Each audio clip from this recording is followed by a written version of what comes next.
हाय, hello, नमस्कार. मी आज तुम्हा सर्वांसाठी गवारीची रेसिपी घेऊन आले आहे. खूप छान असा कलर आलेला आहे आपल्या भाजीला. मी बाजारातून ताजी अशी गवार आणली आहे. त्यानंतर मी ती निवडली आणि स्वच्छ पाण्याने धुवून घेतली. 2 टेबलस्पून इतकं तेल टाकून तेलामध्ये अशी परतून घेतलेली आहे, तुम्ही पाहू शकता.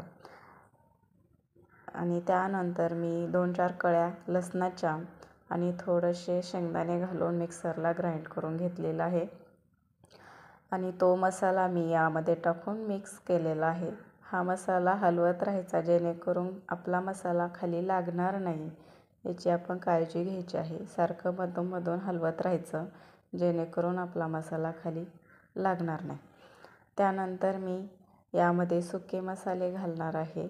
तर तुम्ही पाहू शकता यामध्ये मी हळद घातलेली आहे आणि चवीनुसार, म्हणजे तुम्ही जास्त तिखट खात असाल तर तुमच्या आवडीनुसार लाल तिखट घाला. आम्हाला जास्त तिखट आवडत नाही, त्यामुळे मी थोडंसंच लाल तिखट घातलेलं आहे. त्यानंतर हे मसाले छान असे मिक्स करून घ्यायचे आहे जेणेकरून आपला मसाले खाली लागणार नाही. ते पाहू शकता, खूप असा छान असा कलर आलेला आहे आणि चवीला खूप मस्त लागते. त्यानंतर असंच हलवून घ्यायचं जेणेकरून आपला मसाला खाली लागणार नाही. चवीनुसार मीठ घालायचं आहे. मी इथं चवीनुसार मीठ घालत आहे, तुम्ही पाहू शकता. त्यानंतर हलवून घ्यायचं आणि पाणी टाकायचं आहे भाजीमध्ये. तुमच्या आवडीनुसार जास्त कमी टाकू शकता पाणी.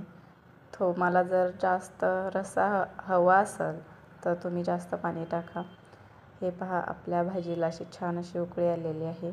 त्यानंतर मी झाकण ठेवलेलं आहे आणि त्यानंतर पाहू शकता आपल्या भाजीचा कलर चेंज झालेला आहे.